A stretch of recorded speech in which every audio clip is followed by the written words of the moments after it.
This conference will now be recorded.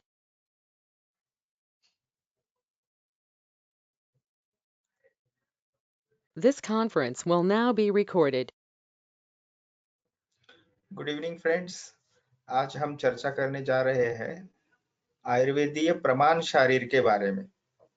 तो जब हम चरक संहिता के लेक्चर्स कंटिन्यूस ले रहे थे तो कुछ विद्यार्थियों का ये कहना था कि आयुर्वेदीय शारीर जो है उसके जो बचे हुए कुछ प्योर आयुर्वेदिक टॉपिक्स है उसके ऊपर भी चर्चा की जाए। तो इसलिए हम दोबारा आयुर्वेद शारीर की ओर जा रहे हैं और उसमें खासकर आज हम आयुर्वेदीय प्रमाण शारीर का जो विवेचन है तो उसको देखने जा रहे हैं।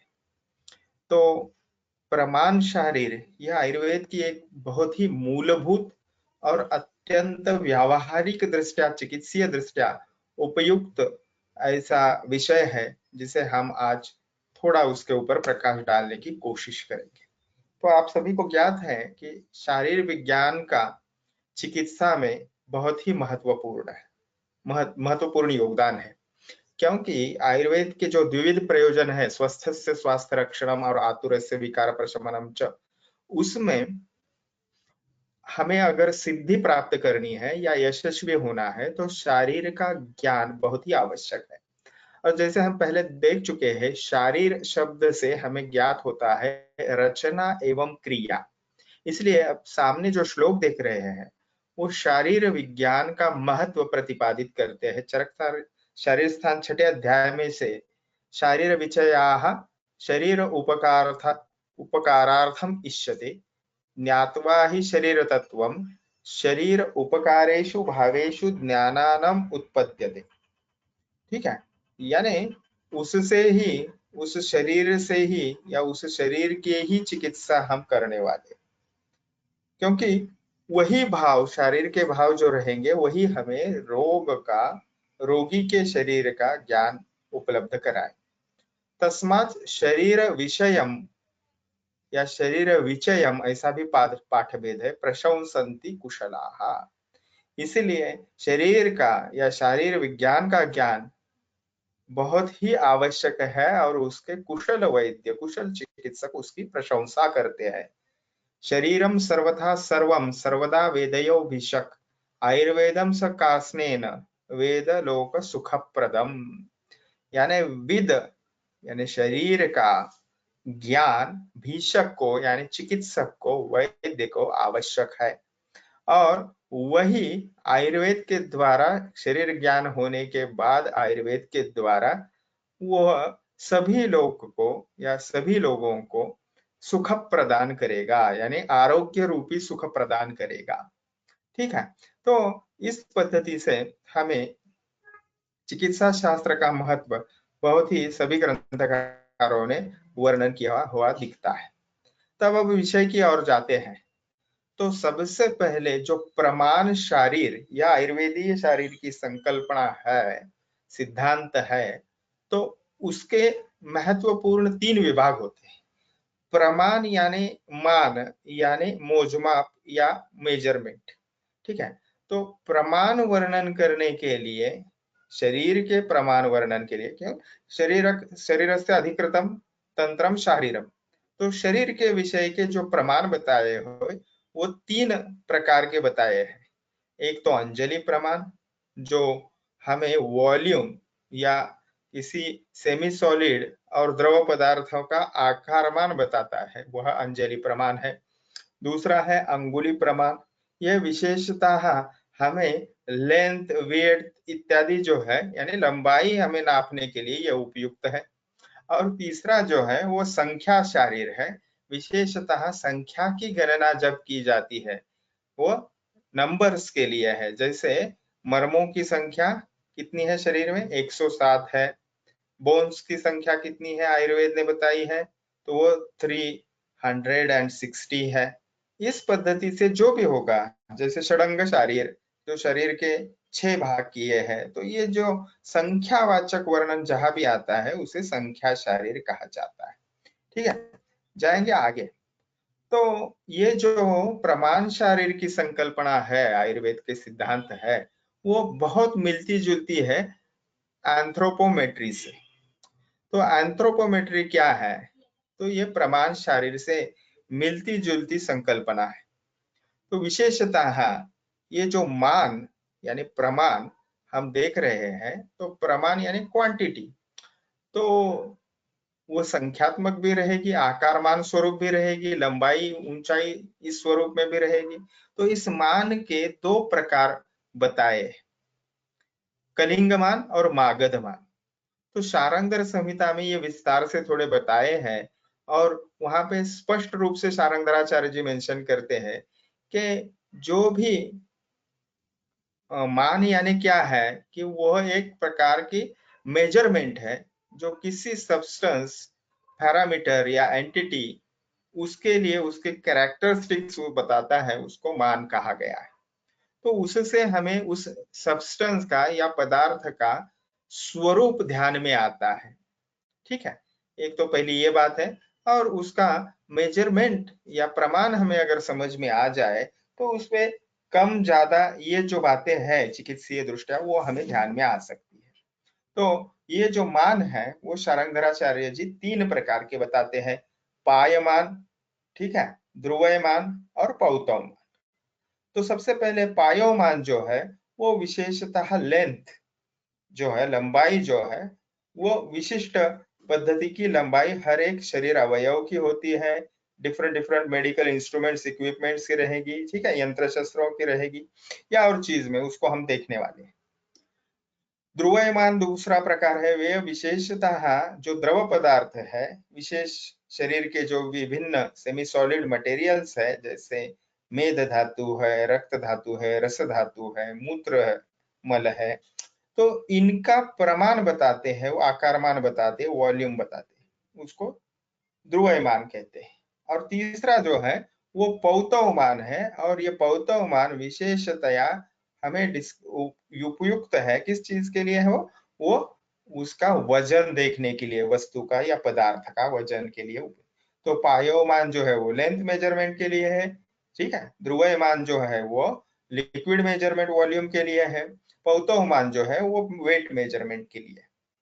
तो आयुर्वेद में विशेषतः संख्या शरीर तो अलग से उस विषय में आता है, लेकिन अंजलि प्रमाण और अंगुली प्रमाण, ये जो है उसका महत्व अपने और में स्वयं सिद्ध है। तो स्वांगुली मेजरमेंट्स और स्वेन अंजलि प्रमाण, ऐसे शब्द प्रयोग किए हैं आचार्यों ने। तो ये विशेषतया हम आज देखने जा रहे हैं, ठीक है। तो ये मैंने जैसे बताया कि आधुनिक या आजकल जो एंथ्रोपोमेट्री साइंस है, वो इससे मिलता जुलता होता है, क्योंकि एंथ्रोपोमेट्री में भी साइज, वेट और जो प्रपोर्शंस है ह्यूमन बॉडी में, उसका विचार या अभ्यास किया जाता है, ठीक है। तो आयुर्वेद के ग्रंथों में बहुत जगहों पे प्रमाण शरीर का विस्तृत रीत्या विचार है। जैसा आज हम देख रहे हैं, उस पद्धति से एक लेसन के तौर पे, ये एक व्याख्यान के तौर पे, वो अध्याय के तौर पे, पूरे एक अध्याय में ही पूरा विषय रख दिया, ऐसा नहीं है। लेकिन हमें उसके जो है वो बहुत जगहों पे भिन्न भिन्न पद्धति से उसके रेफरेंस मिलते हैं। जैसे प्रमाण शरीर जो है वो दशविध आतुर परीक्षा में भी उसका समावेश किया गया है। चरकाचार्य जी ने वो विमान स्थान के 8वें चैप्टर में उसका उल्लेख किया है। और इसका उल्लेख सुश्रुताचार्य जी ने 35वां जो सूत्र स्थान का चैप्टर है उसमें भी है। अष्टांग संग्रह शारीर स्थान में 8 चैप्टर में उसका संदर्भ है। तो इस पद्धति से प्रमाण शरीर जो है, और उसमें भी खास करके अंगुली प्रमाण और अंजुली प्रमाण जो है, वो यत्र तत्र हमें दिखाई देता है, और उसका चिकित्सा के लिए बहुत ही महत्वपूर्ण योगदान होने की वजह से या उपयुक्तता होने की वजह से ही उसका उल्लेख आचार्यों ने किया है। देखिए, एक भी जो अक्षर है वो व्यर्थ नहीं है आयुर्वेद के ग्रंथों का। तो ये तो पूरा टॉपिक चिकित्सीय दृष्टि से उपयुक्त है, तो वो तो हमें अध्ययन उसका करना बहुत ही आवश्यक हो जाता है। तो हमने क्या समझा? तो it is the unit for the measurement of different body structures, specially जो बाह्य दृष्टि से उसके मेजरमेंट्स किए जाएंगे। उसके लिए खास करके अंगुली प्रमाण जो है वो बहुत ही उपयुक्त है। ओके, जैसे कि उच्छेद यानी हाइट, आयाम यानी लेंथ, ठीक है, परिक्षेप या परिनाह यानी सरकमफ्रेंस, या विस्तार विड्थ, इस पद्धति से ये अंगुली प्रमाण से ही नापे जाते हैं या उसके मेजरमेंट्स दिए हैं। तो देखिए, इसका एक अलग से महत्व बताया है कि चरकाचार्य जी उसको समपुरुष यानी इक्वल आयाम और इक्वल विस्तार जो है उसको जोड़ा गया है वो आयु से। यानी अगर व्यक्ति की आयु लंबी होती है, उसकी फिजिकल और मेंटल स्ट्रेंथ, शारीरिक और मानसिक शक्ति उसकी अच्छी रहती है, बल अच्छा रहता है, व्याधि क्षमत्व, और वो उत्साहपूर्ण या उसका सुखी आयु रहता है। अगर ये जो उसके शास्त्र में बताए हुए आयाम और विस्तार जो है उस पद्धति से समपुरुष के लक्षण अगर उसमें है, तो इसमें अगर कम और ज्यादा अगर ये मेजरमेंट्स रहे तो उस व्यक्ति को उसकी हानि होती है, उसके लाभ जो है और उसकी हानि दोनों भुगतने पड़े। ठीक है, इस पद्धति से समपुरुष का वर्णन आया है। ठीक है, यानी स्वास्थ्य की दृष्टि से भी उसके मेजरमेंट्स है वर्णन किए हैं। और अगर अस्वास्थ्य कैसे होगा, अगर वो आयाम और विस्तार प्रोपोर्शनेट नहीं होगा तो। अब ये आयाम और विस्तार आगे हम देख रहे हैं, ठीक है, एग्जैक्टली कितने होने चाहिए। तो आयुर्वेद में जो स्वास्थ्य का प्रबंधन किया गया है वो विशेषतः हर एक व्यक्ति को वो महत्व देता है। स्वास्थ्य रक्षण हो या व्याधि नाश या व्याधि चिकित्सा हो, बीमारियों का इलाज हो, उसके लिए हर एक व्यक्ति को अलग से आयुर्वेद महत्व देता है। क्योंकि आयुर्वेद की विशिष्टता ही यही है कि आयुर्वेद पर्सनलाइज मेडिसिन है, जनरलाइज नहीं है। तो हमें एक बहुत अच्छे से पता है कि आयुर्वेद जो स्वास्थ्य विज्ञान की एक प्रणाली है जिसमें न केवल शरीर और रोगों की शांति का ज्ञान शामिल है परंतु उसमें स्वस्थ रहने का तरीका भी आए। तो ठीक है, मान प्रमाण की अवधारणा जो है वो आयुर्वेद के महत्वपूर्ण योगदानों में से एक है। ठीक है, तो आप देख रहे हैं ये 3 महिलाएं बैठी है, लेकिन उनके शरीर का आकार मान जो है वो भिन्न भिन्न है। तो यही एक उदाहरण के लिए हमने बात रखी आपके सामने कि कोई भी दो व्यक्ति जो है वो रचना, शरीर रचना हो, शरीर क्रिया हो या मनोवैज्ञानिक दृष्टिकोण हो, तो एक जैसा बिल्कुल ही नहीं होता। एक ही माता पिता की अगर 2 संतानें हैं तो उनका फिजिकल अपीयरेंस लेके मनोवैज्ञानिक उनका जो तरीका है रहने सहने की, खान पान की प्रवृत्ति है वो भिन्न भिन्न रहती है। और उसी को आयुर्वेद ने प्रकृति सिद्धांत कहा है। ठीक है, प्रकृति यानी ओन बॉडी नेचर या स्वभाव। तो स्वस्थ जो शब्द उत्पन्न हुआ है वह स्व से ही निरूपित हुआ है, यानी उस व्यक्ति के जो पैरामीटर्स रहेंगे उस व्यक्ति से ही नापना है, न कि अन्य से। तो भारत के जो अपने आयुर्वेद के प्रचंड विद्वान है चरक और सुश्रुताचार्य जी, उन्होंने अलग अलग प्रकृति की शिला अपने स्वास्थ्य और रोग की अपनी प्रणाली भिन्न भिन्न होती है, ये बहुत अच्छी तरह से प्रतिपादित किया है। और स्वास्थ्य रक्षण की आयुर्वेद की स्वास्थ्य की जो सुश्रुताचार्य जी व्याख्या करते हैं, समदोषा समाग्निश्च समधातु मलक्रिया, ये उसी तर्ज पे सम सम शब्द प्रयोग आता है। तो ये सम जो है वो बैलेंस है या प्रपोर्शनेट है। तो ये प्रपोर्शन का मेजरमेंट जो है वो अंजलि प्रमाण, अंगुली प्रमाण, इन्हीं विभिन्न मापों के द्वारा आका जाएगा। ठीक है, इसीलिए उसको अपने जगह इस प्रमाण शारीर का महत्व है। ठीक है, चरकाचार्य हो या सुश्रुताचार्य हो, वो शरीर के अनुपात को अंगुली प्रमाण द्वारा उन्होंने ग्रहण किया था और विभिन्न अंगों के विभिन्न अंगावयव जो है उनको मापने के लिए स्वयं के अंगुली को ही उन्होंने लागू किया था। यानी मेरा अगर शरीर का प्रमाण नापना है तो मेरी अंगुलियां मेरे लिए हमने मेजरमेंट के लिए लेनी है, न कि दूसरे व्यक्ति की मेरे लिए। ठीक है, तो हम ये समझते हैं कि प्राकृतिक और वैज्ञानिक पद्धति है यह अंगुली प्रमाण और अंजलि प्रमाण विशेषतया विभिन्न माप करने की। ठीक है, तो इंडिविजुअल दृष्टिकोण आयुर्वेद का है, पर्सनलाइज दृष्टिकोण है, जनरलाइज दृष्टिकोण नहीं है। इसीलिए स्व अंगुली प्रमाण, स्वेन अंजलि प्रमाण ऐसे शब्दों का प्रयोग हमें आचार्य करते हैं, ग्रंथ में हमें समझाते हैं। तो शरीर के अंगों के विभिन्न मापों को निर्धारित करने के लिए अंगुली एक उपकरण है या मेजरमेंट का साधन है। जैसे आप इस चित्र में सामने इस स्लाइड में देख रहे हो कि एक स्केल है और वो 4 अंगुलियों की विड्थ जो है वो मापने का प्रयास कर रहे हैं। ठीक है, तो ये हो गया अंगुली प्रमाण। इसको आगे हम देखेंगे और डिटेल। और बाजू में आप दूसरा चित्र देख रहे हैं ये कि दोनों अपने अंजलि का या दोनों पाम्स का एक बाउल तैयार किया गया है। ठीक है, और इसको ही अंजलि कहते हैं। उस अंजलि में जितना द्रव आ जाए आकार माप का, उसे एक अंजलि कहा जाता है। ठीक है, तो आगे जाते हैं। तो ये तो हम पहले देख चुके हैं कि अंग प्रत्यंगों की मानव शरीर के लंबाई हो, चौड़ाई हो, उनको अंगुली प्रमाण से मापा जाता है। स्व अंगुली प्रमाण ऐसे बताए, यानी खुद की अंगुलियां या जिस व्यक्ति के हम मोजमाप या प्रमाण देख रहे हैं, माप रहे हैं, उस व्यक्ति की ही अंगुलियां उसके लिए लेनी चाहिए। ठीक है, और अगर उस हमने ये पहले भी देखा है कि उस व्यक्ति को उचित मापदंड अगर मेजरमेंट्स उस व्यक्ति के रहते हैं, तो वह व्यक्ति दीर्घायु, समृद्धि, खुशी, धन, ओज, शक्ति ये सभी उसमें रहते हैं। ठीक है, या उनसे युक्त ऐसा उस व्यक्ति का आयु रहता है। तो अंगुली प्रमाण मानव शरीर के अंगों की मात्रा को व्यक्त करने की एक प्राचीन विधि है, आयुर्वेद की विधि है, ये हम जानते हैं। अब इसके जो प्रमाण है, तो आप देखेंगे कि एक अगर उंगली आप लेते हो तो उसको अलग अलग जगह पे उसकी जो विड्थ रहेगी, यानी उसके सेंटीमीटर्स में अगर हम मोज माप करेंगे, उसका गणना करेंगे, तो वो अलग अलग रहेंगे।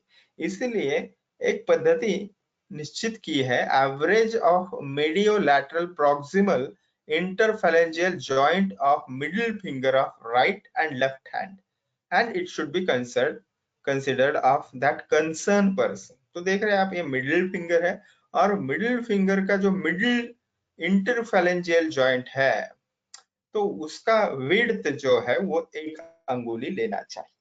ठीक है, तो अंगुली क्या है?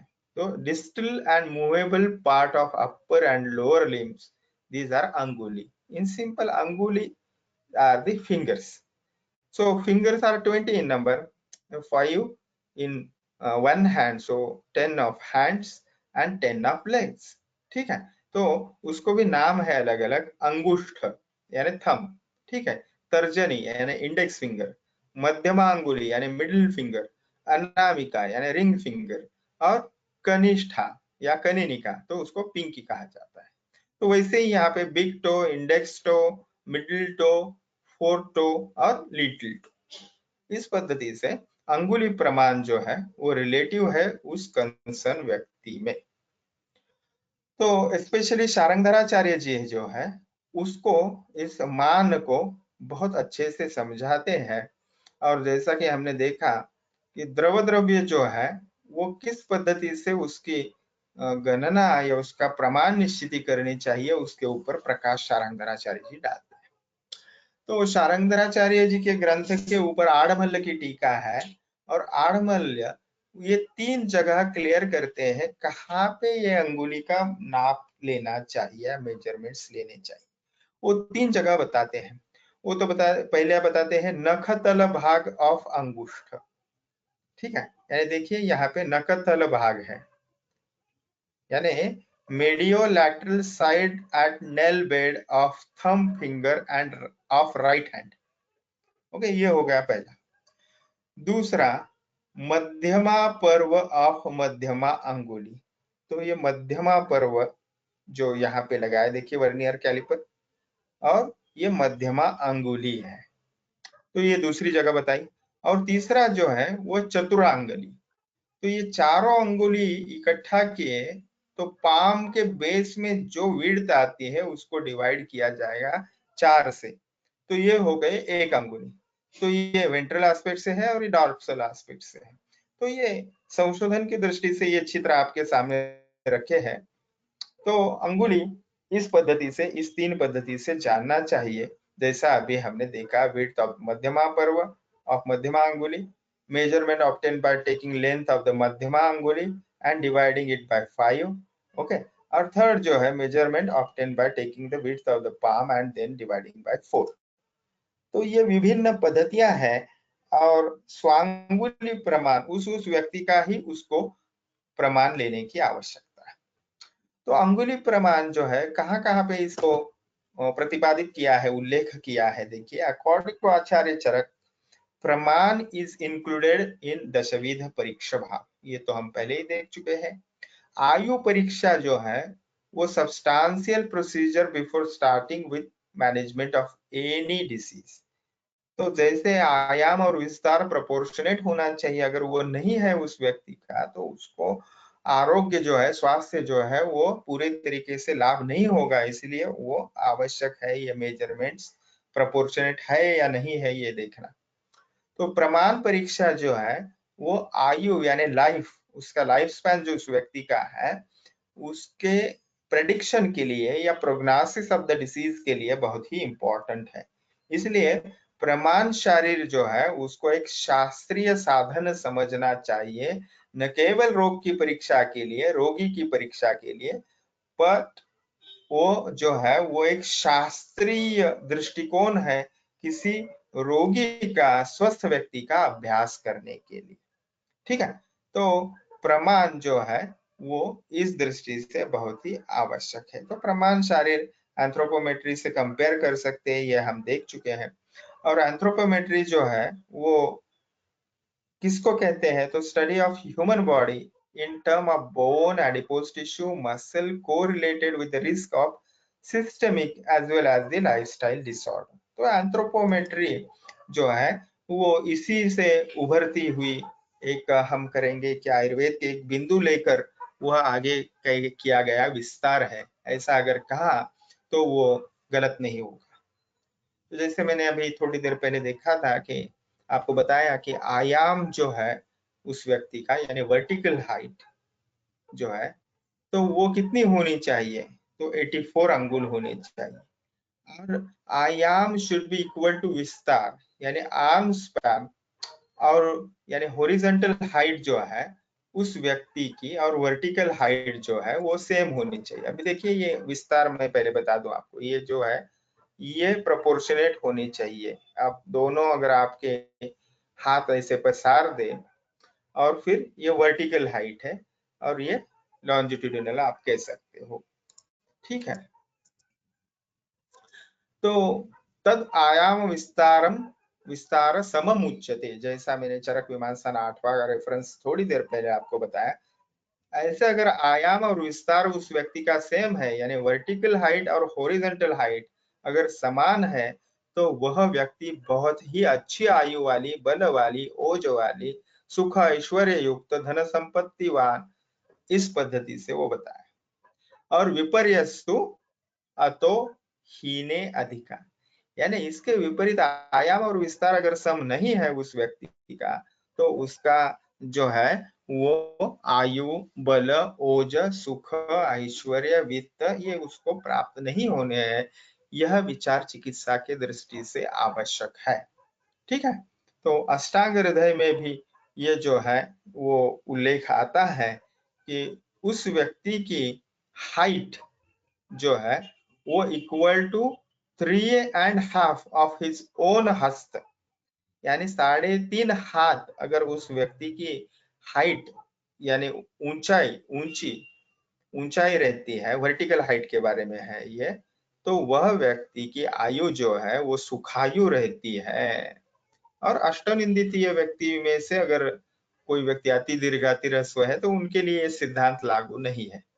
ठीक है। सो बट ये जो हाइट काउंटिंग है उसके लिए कुछ डिफरेंसेस ऑफ ओपिनियन हमें चरकाचार्य जी और सुश्रुताचार्य जी के रेफरेंस में मिलते हैं। जैसे सुश्रुताचार्य जी ने मेंशन किया है कि व्यक्ति की हाइट कितनी होनी चाहिए, तो 120 अंगुल होनी चाहिए। डलहनाचार्य जी उसके ऊपर टीका लिखते हुए बताते हैं कि ये जो 120 अंगुल हाइट दी है, वो मेजर करते वक्त वो जो व्यक्ति है वो अपने टो के ऊपर और हाथ पसारे हुए ऊपर की ओर, तब ये मेजरमेंट की गई है। उसी के ऊपर चक्रपाणि दत्त जी लिखते हैं कि सुश्रुत जो है वो चरक के तुलना में कम हाइट बताते हैं। ठीक है, क्यों? सॉरी, चरक जो है सुश्रुत के तुलना में कम हाइट बताते हैं, तो ये कोई अलग ये नहीं है, उनका मत नहीं है। तो वो हाथ अगर नीचे व्यक्ति कर दे और समतल पृष्ठ पे खड़े रह जाए तो हाइट लगभग इक्वल ही आएगी। और चरक और वाग्भटाचार्य जी जो है उसको 84 अंगुल इतनी हाइट बताते हैं। ठीक है, तो वो कैसे है, और उस वक्त चक्रपाणि दत्त जी लिखते हैं कि पाद तल यानी सोल ऑफ द फीट और शिरप पर्यंत, ठीक है, तो इस व्यक्ति के टॉप ऑफ द हेड तक ऐसी हाइट 84 अंगुल होनी चाहिए। ये नॉर्मल उसकी बताई। देखिए कि ये जो केवल हाइट, लेंथ या विड्थ, इसके लिए अंगुली प्रमाण नहीं बताया है। बहुत जगहों पे उसका विस्तार आया है, उपयोग आया है। जैसे दशवी धातुर परीक्षा में है, यंत्र शिस्त्र की लंबाई, उसकी चौड़ाई वर्णन करते हुए अंगुली प्रमाण का निर्देश है। पंचकर्मा के जो विभिन्न इक्विपमेंट्स है, जैसे बस्ती नेत्र है, धूम नेत्र है, उसके कितने अंगुल उसके प्रमाण होने चाहिए वो बताया है। उत्तर बस्ती नेत्र का भी प्रमाण बताया है। तो ये सभी प्रमाण जो है उस व्यक्ति के स्वांगुल से लिए गए हैं, ये हमने ध्यान में रखना चाहिए। तो स्पेसिफिकली ये जो स्वांगुल प्रमाण है, तो वो मेडिकल साइंस में बहुत ही उपयुक्त है, और उस व्यक्ति के स्वांगुल जो है उसी व्यक्ति के लिए यूज करने चाहिए, न कि अन्य किसी के लिए। और इस पद्धति से देखिए फिर अंगुल प्रमाण, जैसे अवयव जो है विभिन्न उनके बताए हैं मेजरमेंट। तो पाद जो है उसकी हाइट कितनी होनी चाहिए, 4 अंगुल, विड्थ कितनी होनी चाहिए, 6 अंगुल, इस पद्धति से। तो ये सभी बातें जो है, थोड़ा सा ये चार्ट उसके साथ संख्यात्मक दृष्टि से भी है, स्तन कितने होने चाहिए, 2 होने चाहिए, ओके, वगैरह वगैरह। तो इस प्रमाण की जो है उपयुक्तता, विशेषतः डायमेंशंस ऑफ डिफरेंट इंस्ट्रूमेंट्स, थोड़ी देर जैसे हमने कहा कि शस्त्र कर्म के लिए जो सर्कुलर नीडल यूज की जाएगी उसकी लेंथ कितनी होनी चाहिए, तो 2 अंगुल या 2 फिंगर्स होनी चाहिए। मर्म डिस्क्राइब करते हुए मर्मा का जो लोकेशन बताते हैं, जैसे उर्वी, कूर्चशिर, विटप, कक्षधर, इनका जो आकारमान है या इनकी व्याप्ति जो है वो 1 अंगुल बताते हैं। यानी मर्मा की साइज भी एरिया की जो है वो बताने के लिए अंगुल प्रमाण यूज है, और उसका लोकेशन बताने के लिए भी, उसका स्थान बताने के लिए भी, या उसको कहेंगे सरफेस एनाटॉमी बताने के लिए भी अंगुल प्रमाण का उपयोग किया गया है। ठीक है, तो द्रव्य गुण में भी इसका उपयोग है। जैसे मॉर्फोलॉजी किसी हर्ब की वर्णन करते हुए उसका जो, जैसे यहाँ पे उदाहरण लिया है श्वेत कपोती वनस्पति का, तो 2 fingers broad at the root वह होती है। इस पद्धति से वहां पे मेजरमेंट जो है वनस्पतियों का भी द्रव्य गुण विज्ञान में मेडिसिनल हर्ब्स का बताया है। पंचकर्मा में जैसे अभी थोड़ी देर पहले बताया, उत्तर बस्ती हो, हाँ, वो कितना होना चाहिए, विशेषता उत्तर बस्ती के लिए एडल्ट वुमन अगर है तो उसका नोजल जो है यानी बस्ती नेत्र जो है वो 4 अंगुल होना चाहिए। ठीक है, इस पद्धति से विभिन्न जगह पे हमें इसकी उपयुक्तता सिद्ध होती दिखाई देती है। तो यूजेस ऑफ फील्ड इन रसशास्त्र, रसशास्त्र में भी यानी औषध निर्माण में भी इसके जो है वो इंस्ट्रूमेंट्स विभिन्न है। या फिर तीक्ष्ण टाइप ऑफ आयरन यानी तीक्ष्ण लोह जो है उसके वक्त 4 अंगुल की उसकी लेंथ होनी चाहिए, कब तक उसको खींचना है, तो उसको 4 अंगुल तक खींचना है। और थिकनेस कितनी होनी चाहिए, तो सीसम सीड यानी तिल के बीज के जितनी। इस पद्धति से विभिन्न जगह पे हमें अंगुली प्रमाण जो है वो उपयुक्त सिद्ध होता है। यानी बिल्कुल शरीर प्राकृत उसका स्थिति है या विकृत है, वहां से लेके उसका रोगी की परीक्षा, और द्रव्य गुण विज्ञान यानी वनस्पतियों की परीक्षा, औषध निर्माण, चिकित्सा जैसे उत्तर बस्ती, ठीक है, बस्ती नेत्र, धूम नेत्र, इन सभी के बारे में, या शस्त्र कर्म करते वक्त कितना छेद लेना है, हमें हर जगह अंगुली प्रमाण उपयुक्त सिद्ध दिखाई देता है। तो आगे जो आप स्लाइड देख रहे हैं अभी, ये विशेषतः आपको बताती है अंगुल प्रमाण के संहिताओं में संदर्भ कहाँ-कहाँ पे है। तो अभी हमने देखा कि शरीर रचना एनाटॉमी और लोकेशन ऑफ डिफरेंट स्ट्रक्चर्स, जैसे मर्म का स्थान हो या किसी अंगावयव का स्थान हो, वो वर्णन करने के लिए अंगुली प्रमाण उपयुक्त है। उसके संदर्भ हमें दिखाई देते हैं। लेंथ ऑफ बॉडी, ठीक है, विशेषतः मर्मा के संदर्भ में। देन सर्जन जो इंसिजन या विविध छेद लेते हैं, सिरावेद के विभिन्न स्थान है, उसके लिए इंस्ट्रूमेंट के विभिन्न आकारमान है, मेजरमेंट्स वहां पे बताते हैं, जैसे यंत्र शस्त्र इत्यादि के। देन मेडिसिनल और हर्ब प्लांट के फीचर्स डिस्क्राइब करते वक्त उनको आइडेंटिफिकेशन के लिए हमें अंगुली प्रमाण बताए गए हैं। पंचकर्मा के भिन्न भिन्न प्रक्रियाओं के लिए जो यंत्र उपयुक्त होते हैं, उसके मेजरमेंट्स बताए हैं, और औषध निर्माण में भी इस पद्धति से हमें बहुत जगहों पे हर एक यानी दृष्टिकोण से हमें ये जो अंगुली प्रमाण है वो उपयुक्त सिद्ध दिखाई देता है। अभी ये थोड़ा सा रिव्यू आपके सामने रखा है। In modern era metric system first came about in 1790। 1790 में ये जो है आज की जो मेट्रिक सिस्टम, हम जिसे एसआई यूनिट भी कहते हैं, वो पहले लॉन्च हुआ 1790 में। A French Academy of Science was asked to construct a new system of unit that can be used throughout the world, okay, with current international standard metric system, that is called SI units, and it is accepted in the 11th conference of weights and measures in 1960. तो 1960 में ये SI unit, जिसे metric unit भी कहते हैं, वो आया। और हम जो चरक संहिता का अध्ययन करते हैं या उसके हम अनुसरण करता है, तो वो लगभग 3500 ईयर्स उसकी हिस्ट्री है, तो यानी ईसा पूर्व की है। तो ये अपने आप में एक महत्व प्रतिपादित करता है कि आयुर्वेद जो है वो कितने डीप नॉलेज वाला शास्त्र है। Finger is an ancient and absolute non-SI unit of the measurement. उसको SI यूनिट तो कोई नहीं कह सकता क्योंकि वो बहुत प्राचीन पद्धति है। और विशेषतः ये जो है वो अंगुली का जो विड्थ है, रुंदी जो है, उसके ऊपर डिपेंड है, ठीक है। तो इस पद्धति से इसको हमने थोड़ा सा रिव्यू करने की कोशिश की मेट्रिक यूनिट के साथ। अंगुली प्रमाण के बाद हम अंजलि प्रमाण की अभी चर्चा या विस्तार करेंगे। तो अंजलि क्या है? तो जैसा थोड़ी देर पहले हमने देखा कि संहिता में प्रमाण संख्या शरीर बताया है, अंगुली प्रमाण बताया है, अंजलि प्रमाण बताया है, और विशेषतः अंजलि प्रमाण जो है वो लिक्विड्स या सेमी सॉलिड्स जो भाव पदार्थ है शरीर के, जैसे रस है, रक्त है, मेद है, इनके लिए बताए। और जो अंजलि यानी जिसे मराठी में उंजळ कहते हैं, एक अपने दोनों पाम अगर कप जैसे बना दे तो जो बाउल तैयार होगा उसमें जितना द्रव पदार्थ आ जाएगा।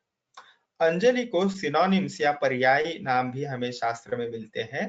वो है कुड़व, या दूसरा उसका पर्यायी नाम है अर्ध सर्व, ठीक है, यानी अर्ध शराब, ऐसा उसका खरतर एक्चुअली उसका उच्चारण करना चाहिए। तो अर्ध शराब यानी शराब संपुट, आपको पता है शराब यानी एक बाउल रहता है मिट्टी का, जिसे रसशास्त्र में भस्म इत्यादि विधि करने के लिए उपयुक्त किया जाता है। तो शराब वो आधा, अर्ध शराब, कुड़व ये उसके अंजलि के समान, ऐसे समानार्थी शब्द है या उनका भी प्रयोग किया गया है। तो एक कुड़व कितना है? तो 4 पल जितना है, और 4 पल कितना? तो 192 ग्राम्स, यानी एक अंजलि इज नियरली इक्वल टू, हम कह सकते हैं 200 ml. So when two palms of the hands are joined together and a cup like pit is formed, that is called as anjali. Okay, so Anjali Praman is the unit to measure the volume of different body constituents, especially fluids. तो आचार्य चरकाचार्य जी जो है उन्होंने शरीरगत जो विभिन्न धातु मल मूत्र है उनको विभिन्न पद्धति से बताया है 10 अंजलि इत्यादि उसके प्रमाण बताए। तो आगे उसका एक चार्ट है उसको ही देखते हैं हम। उदक यानी शरीर में जो द्रव पदार्थ है वो 10 अंजलि है, रस धातु 9 अंजलि, रक्त धातु 8 अंजलि, पुरीशमल 7 अंजलि, कफ दोष 6 अंजलि, पित्त 5 अंजलि, मूत्र 4 अंजलि, वसा 3 अंजलि, मेद 2 अंजलि, मज्जा धातु 1 अंजलि और मस्तिष्क और शुक्र धातु ये जो है प्रत्येकी अर्ध अंजलि।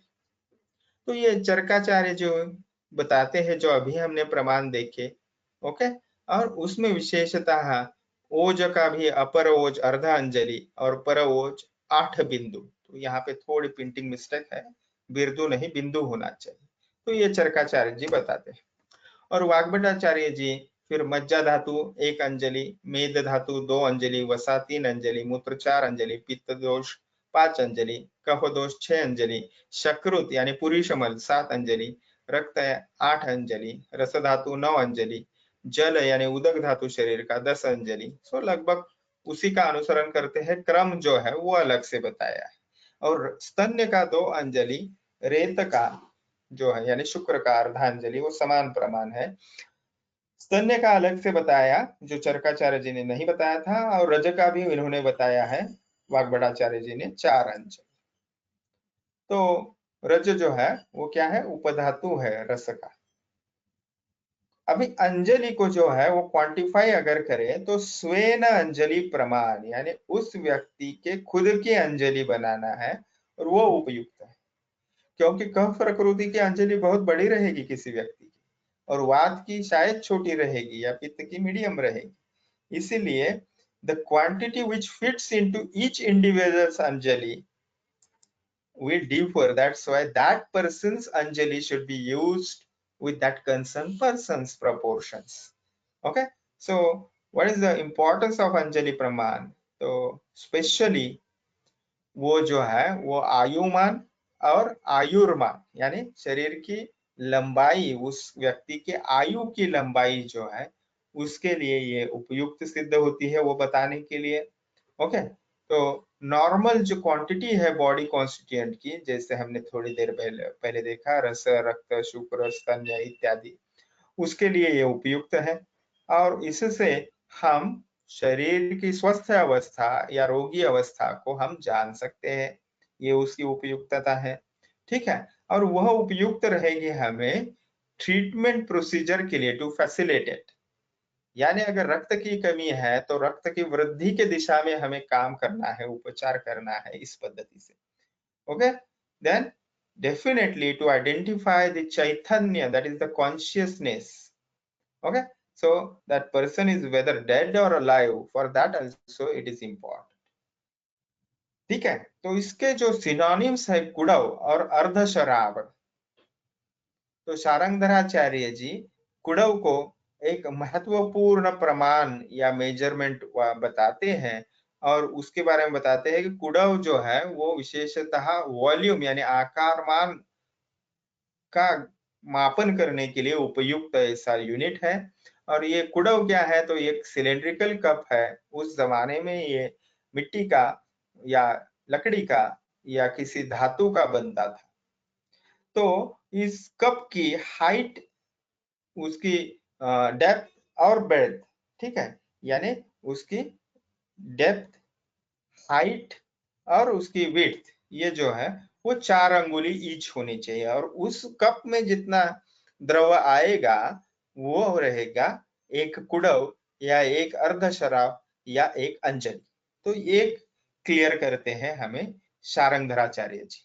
ठीक है, तो और जगह पे भी कुड़व या इस पद्धति के अर्धशराव का या प्रसृत का इस्तेमाल किया गया है वॉल्यूम क्वांटिटी के लिए। जैसे कश्यप संहिता में आहार मात्रा बताई है 1 कुड़व, उत्तर बस्ती की मात्रा सुश्रुत संहिता में बताई है स्वप्रसृत यानी 1 प्रसृत, तो इस पद्धति से हमें अंजलि प्रमाण जो है वो हमें चिकित्सीय दृष्टि से, स्वास्थ्य की दृष्टि से भी उपयुक्त सिद्ध होता है।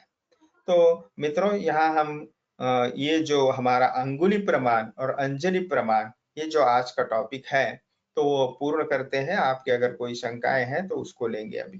धन्यवाद। अगर आपको बाद में भी अगर इसके ऊपर कुछ प्रश्न पूछने हैं तो आप कमेंट्स में पूछ सकते हो, ठीक है। तो यहाँ आज का हम टॉपिक यहाँ पे ही रुकते हैं और आगे जो शंकाएं आई है चैट बॉक्स में उसको देखते हैं। धन्यवाद।